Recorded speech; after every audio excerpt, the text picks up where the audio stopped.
En un pequeño pueblo anidado entre colinas ocres y olvidado por los mapas, el tiempo se medía por el sol y las estaciones. Las mañanas olían a tierra húmeda y a la promesa del calor, y las tardes se estiraban en un silencio dorado, roto solo por el zumbido de las cigarras y el eco lejano del martillo del herrero. Allí vivía Elara, una niña de ojos tan oscuros y profundos como un cielo nocturno sin luna. No era una niña de risas estruendosas ni de carreras alocadas. Su energía se replegaba hacia adentro. Observaba el mundo con una intensidad que a menudo incomodaba a los adultos. Veía patrones en el vuelo de los pájaros, historias en las grietas de los muros de adobe y futuros posibles en las formas de las nubes. Su mundo era el polvo de los caminos que se pegaba a sus sandalias y el aroma del pan recién horneado que su madre sacaba del horno de leña. Un universo sensorial ilimitado hasta que descubrió el universo infinito contenido en 64 casillas. En la plaza del pueblo, bajo la sombra protectora de un olivo centenario, cuyas raíces parecían las venas de la tierra misma, había una mesa de piedra. Era antigua, desgastada por incontables amaneceres y lluvias, y en su superficie un tablero de ajedrez estaba grabado con una precisión que desafiaba el paso del tiempo. Las piezas no existían. La leyenda local decía que se habían perdido en una riada hacía generaciones, o quizás que un viajero despechado las había arrojado al barranco. Pero la ausencia no era un vacío para Elara, sino una invitación. Con una imaginación feroz, una que le permitía poblar el silencio con sinfonías, jugaba partidas enteras en su mente. Recogía guijarros lisos y blancos del lecho seco del arroyo para su ejército de luz, y trozos de carbón oscuros y quebradizos del taller del herrero para las fuerzas de la noche. Eran ejércitos imperfectos, pero en su cabeza cada guijarro era un peón valiente y cada trozo de carbón un caballo impetuoso. Un anciano, el señor Mateo, la observaba cada tarde desde su banco de madera. Mateo era una reliquia del pueblo, como el olivo o la fuente de piedra. Su rostro era un mapa de arrugas profundas, y sus manos, nudosas y manchadas por la edad, solían descansar sobre un bastón de madera de nogal. En su juventud, había sido un jugador formidable, una leyenda susurrada en la capital. Decían que su mente podía ver 10, 15 movimientos en el futuro, que jugaba no con lógica, sino con una especie de clarividencia. Pero una derrota humillante en la final del campeonato nacional, una partida en la que su intuición fue brutalmente desmantelada por una lógica fría y matemática, le había robado la pasión. Se retiró del mundo, exiliándose a la quietud de su pueblo natal, llevando su derrota como una armadura invisible. En Elara, sin embargo, veía algo que creía perdido para siempre. No la técnica pulida de un maestro, sino el fuego primigenio, la intuición salvaje que él mismo había poseído antes de que el miedo al error la extinguiera. Durante semanas solo observó, vio cómo la niña movía sus guijarros en formaciones extrañas, cómo a veces se quedaba quieta durante casi una hora, con la barbilla apoyada en las manos, mirando el tablero vacío como si fuera un océano embravecido. No estaba jugando, se dio cuenta Mateo, estaba escuchando. Un día, el sol de la tarde teñía las colinas de un naranja intenso cuando se levantó de su banco y se acercó a ella. Sus pasos eran lentos, arrastrados. Elara no levantó la vista hasta que la sombra del anciano cayó sobre el tablero de piedra. «El ajedrez no es solo mover piezas, niña», dijo, con voz rasposa, como de piedras rodando en un río seco. «Es una conversación. Cada pieza tiene una voz, una historia. Tienes que aprender a escuchar». Elara alzó sus ojos oscuros. No había miedo en ellos, solo una curiosidad profunda. «¿Incluso los guijarros?», preguntó en un susurro. Mateo sonrió por primera vez en lo que pareció una eternidad, una sonrisa que agrietó el paisaje de su rostro. «Especialmente los guijarros. Son los que más tienen que decir, porque son los que más sueñan». Así, Mateo se convirtió en su mentor. No le enseñó la apertura Ruy López ni la defensa siciliana. Consideraba esos sistemas como jaulas para el pensamiento. En su lugar, le enseñó el alma del juego. Su primera lección consistió en sentarse en silencio frente al tablero durante 1 hora, simplemente observando el espacio, sintiendo la tensión entre las casillas blancas y negras. Antes de hablar, le dijo, debes entender el silencio. El tablero es un mundo. Conoce su geografía antes de librar una guerra. Al cabo de una semana, Mateo subió al desván de su casa, un lugar que no había visitado en décadas, y bajó una caja de madera polvorienta. La abrió ante Elara y el aroma a madera de olivo y a tiempo llenó el aire. Dentro, anidado en fieltro rojo descolorido, había un juego de ajedrez. Las piezas eran hermosas, talladas a mano en madera de olivo, las blancas de un tono pálido y veteado, las negras oscurecidas con aceite. Estaban pulidas y suavizadas por décadas de batallas silenciosas, cada una con un peso y una textura únicos. «Fueron de mi abuelo», dijo Mateo, entregándole el rey blanco a Elara. Él decía que cada partida deja un fantasma en las piezas. Este juego está lleno de fantasmas sabios. Escúchalos. Le enseñó que el peón, la pieza más humilde, no es débil, sino que encarna la voluntad pura. Lleva dentro el sueño de convertirse en reina, le explicó, colocando un peón en su casilla de salida. Su viaje a través del tablero es el más peligroso, pero su recompensa es la transformación. Nunca desprecies a un peón, Elara. A veces, el alma de un ejército reside en sus soldados de a pie. Le enseñó que a veces el sacrificio más doloroso es el camino hacia la victoria más gloriosa. Pusieron una partida en la que la única forma de ganar era entregar a la reina. Elara se resistió, incapaz de abandonar a su pieza más poderosa. El apego es el enemigo de la estrategia, le dijo Mateo con suavidad. A veces, para que el bosque crezca, un gran árbol debe caer y dejar que la luz llegue al suelo. Elara absorbía cada lección no como una instrucción, sino como una verdad revelada. Su estilo de juego se volvió aún más singular. Era poco ortodoxo, impredecible, casi poético.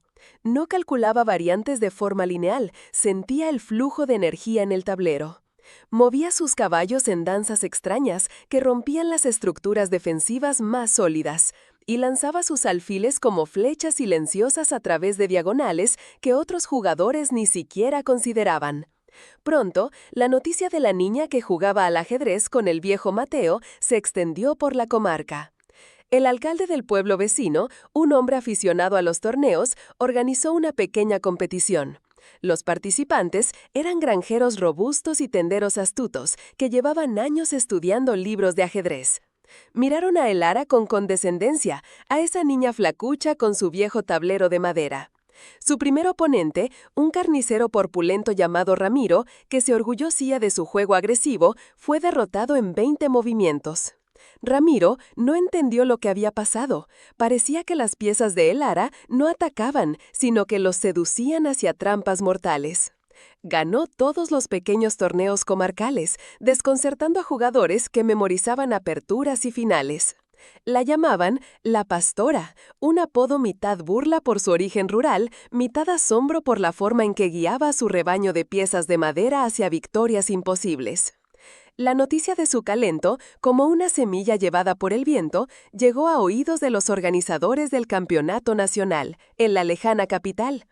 Al principio fue un rumor, una anécdota curiosa, pero un periodista de un diario regional, intrigado, viajó al pueblo y presenció una de sus partidas contra Mateo. El artículo que escribió, titulado La Pastora y el Rey Silencioso, capturó la imaginación del público.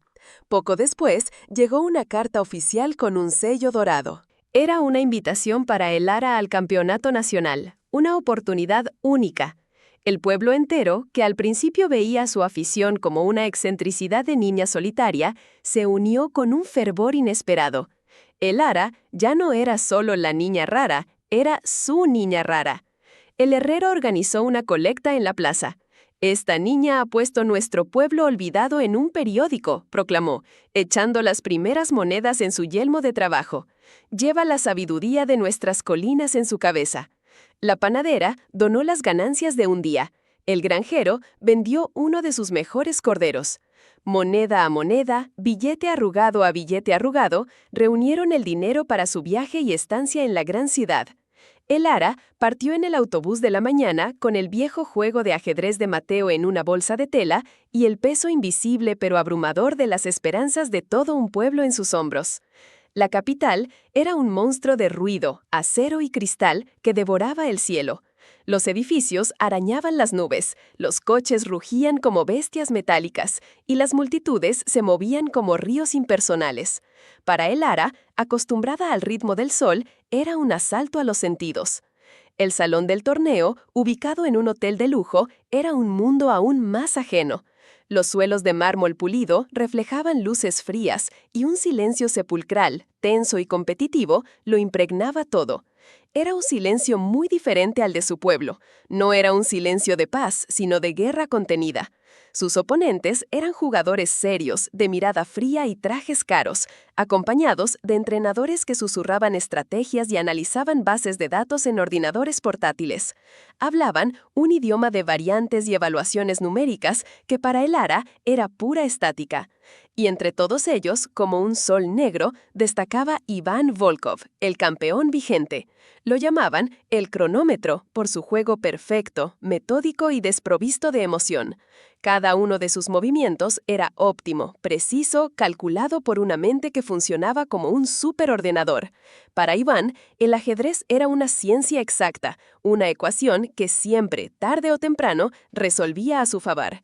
Su rostro rara vez mostraba emoción alguna, era una máscara de concentración impasible. El Ara, con su vestido sencillo y sus sandalias polvorientas, se sentía como un guijarro en un palacio de cristal, pequeña e insignificante. En su primera partida, contra un maestro internacional de gesto arrogante, su mano temblaba al tocar su peón. El murmullo de la sala, el clic de los relojes, la mirada analítica de su oponente, todo amenazaba con ahogarla. Cerró los ojos por un instante. Y entonces, en la oscuridad de su mente, no vio el lujoso salón, sino la mesa de piedra bajo el olivo centenario. No escuchó los relojes, sino la voz rasposa de Mateo. «Es una conversación, niña. Escucha lo que el tablero te dice». Abrió los ojos. Avanzó por el torneo como una tormenta de verano, inesperada y arrolladora. Sus rivales, acostumbrados a la lógica predecible y a las líneas teóricas, se desmoronaban ante su creatividad caótica. En una partida, sacrificó un alfil en la apertura solo para abrir una diagonal que usaría 20 movimientos después. En otra, permitió que su rey se viera acosado y expuesto, atrayendo a su oponente a una trampa mortal en el centro del tablero.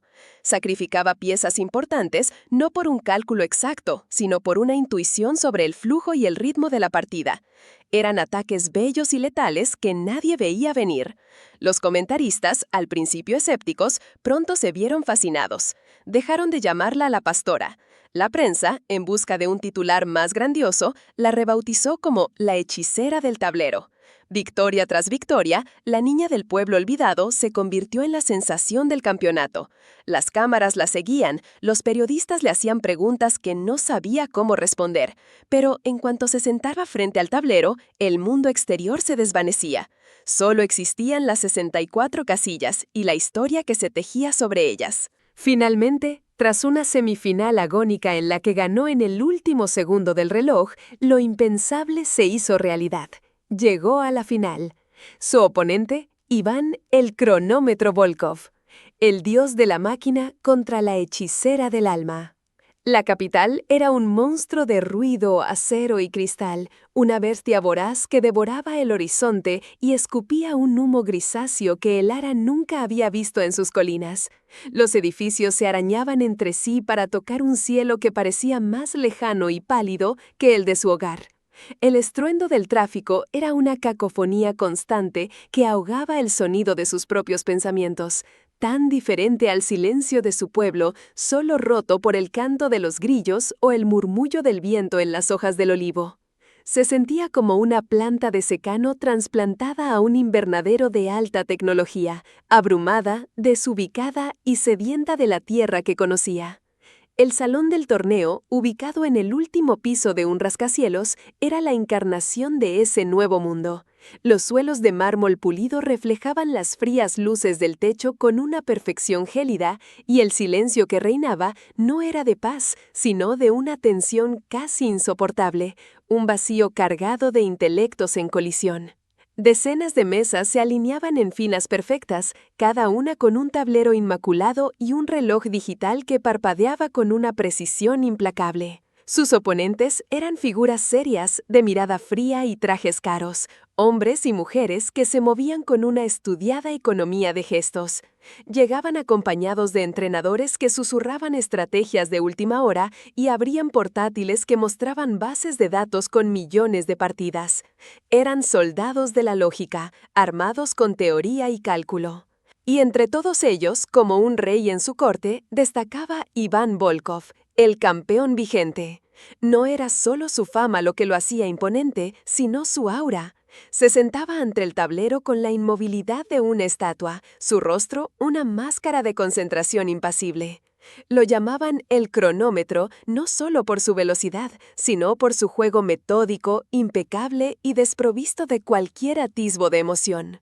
Para Iván, el ajedrez no era una conversación, ni un poema, era una ciencia exacta, una compleja ecuación matemática que él, con su mente prodigiosa, siempre encontraba la forma de resolver a su favor.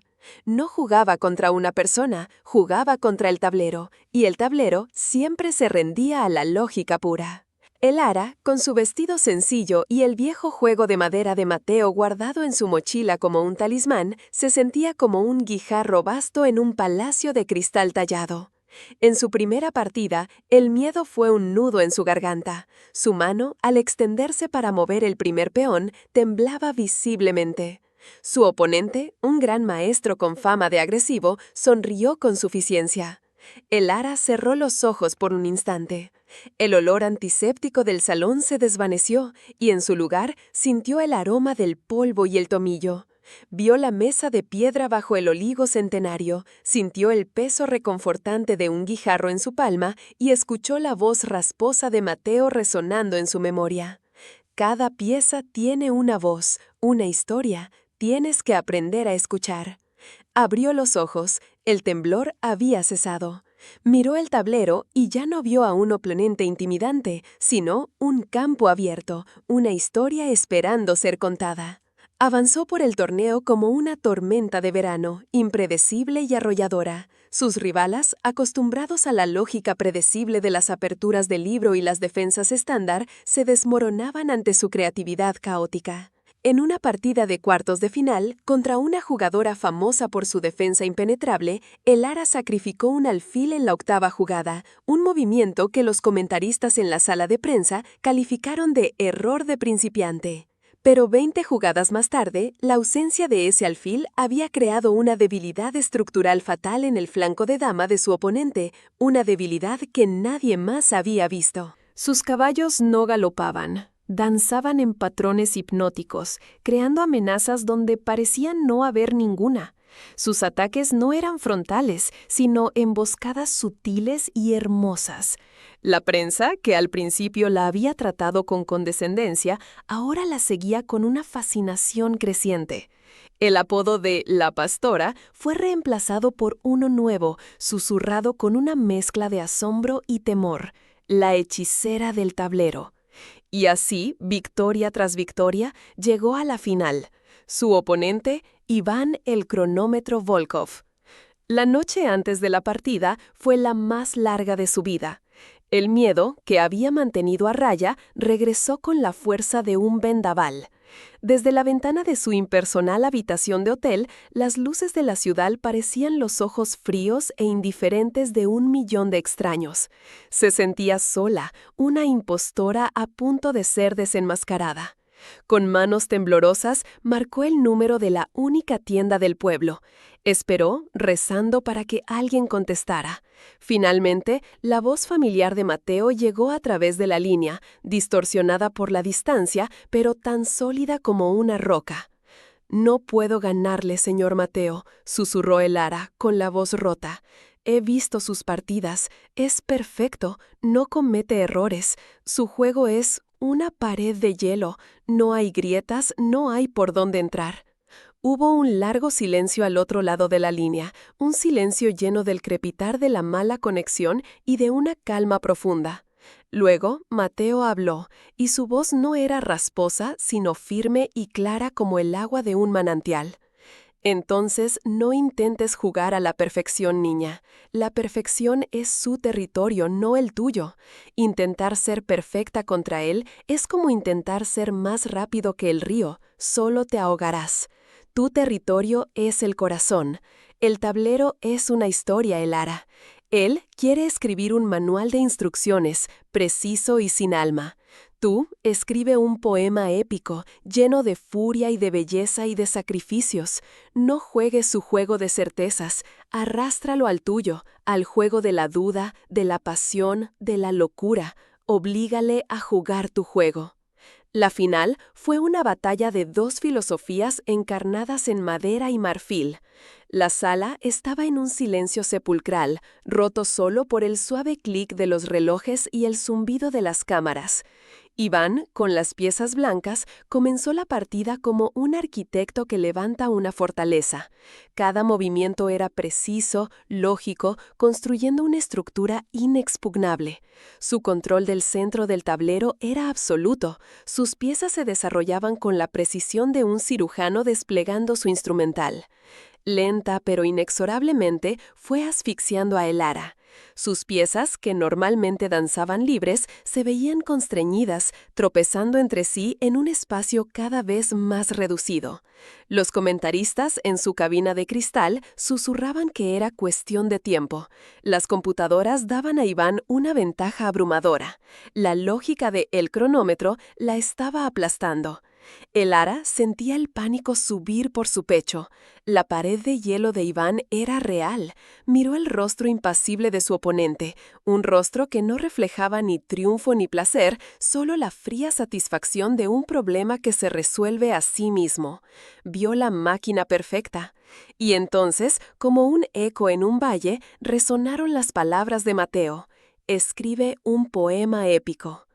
En un movimiento que hizo que la sala entera contuviera la respiración, el Aras extendió su mano y deslizó su reina a una casilla en el centro del tablero, donde podía ser capturada por un simple peón. La pieza más poderosa, el alma de su ejército, entregada por una posición que, a primera vista, no ofrecía absolutamente nada a cambio. No era un cálculo profundo, era un grito, un acto de fe, una locura sublime. Por primera vez en todo el torneo, la máscara de Iván Volkov se resquebrajó. Un tic nervioso apareció en su ojo izquierdo. Su mano, que se movía con la fluidez de un autómata, se detuvo a medio camino. El cronómetro se detuvo. Miró la reina ofrecida como si fuera una serpiente. Sus cálculos, sus algoritmos, sus miles de partidas memorizadas no podían procesar aquel caos. Aquella jugada no estaba en ninguna base de datos. Era una jugada absurdamente humana, rebosante de un riesgo que rozaba el suicidio. Miró a Elara, buscando un signo de error, de arrepentimiento, pero solo encontró unos ojos oscuros y profundos que ardían con una determinación salvaje. Iván, por supuesto, capturó la reina. La lógica lo exigía, pero en el momento en que su peón retiró la pieza de Elara del tablero, sintió un escalofrío. El sacrificio no había sido un error, había sido un grito de libertad. De repente, la estructura perfecta de Iván se convirtió en su propia prisión. El tablero se transformó. Las piezas menores de Elara, antes ahogadas, cobraron una vida terrible. La columna que la reina había abierto con su muerte se convirtió en una autopista para la torre de Elara, que ahora apuntaba como un cañón al corazón de la posición de Iván. Sus dos caballos, como lobos liberados de sus jaulas, comenzaron una danza mortal en el territorio enemigo, saltando a casillas que antes eran impensables, tejiendo una red de amenazas complejas y entrelazadas. El juego de Iván, tan rígido y perfecto, no estaba diseñado para la anarquía. Se vio forzado a abandonar sus planes, a improvisar, a sentir, a imaginar. Y en ese territorio desconocido empezó a flaquear.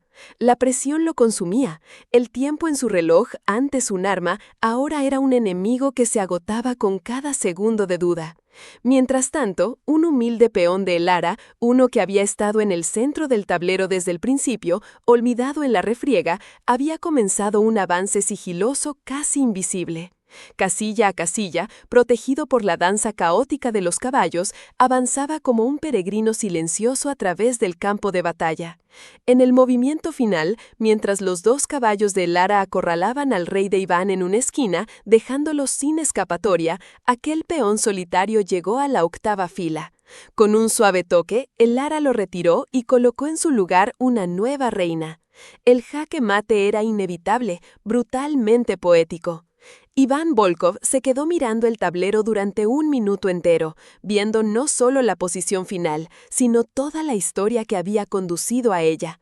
Luego, lentamente, levantó la vista hacia Elara. En sus ojos ya no había frialdad, sino una chispa de asombro, de una comprensión dolorosa y profunda.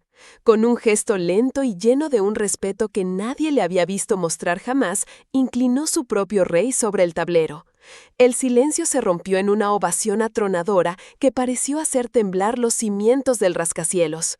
Elara, la niña de los guijarros y el carbón, la pastora de las colinas ocres, era la nueva campeona nacional. Pero su verdadera victoria no fue el trofeo de plata que levantó entre los flashes de las cámaras, sino lo que sucedió después. Regresó a su pueblo no como una celebridad distante, sino como una hija que vuelve a casa. No hubo desfiles, sino un abrazo colectivo en la plaza. La vieja mesa de piedra bajo el olivo se convirtió en un santuario. Los niños del pueblo, que antes la miraban con extrañeza, ahora se sentaban con tableros de madera, no para memorizar aperturas, sino para aprender a escuchar la voz de las piezas. Elara abrió una pequeña escuela de ajedrez en el antiguo granero. No buscaba crear campeones mundiales, sino enseñar a los niños a pensar por sí mismos, a soñar en 64 casillas, a encontrar la belleza en la lógica y la lógica en la belleza.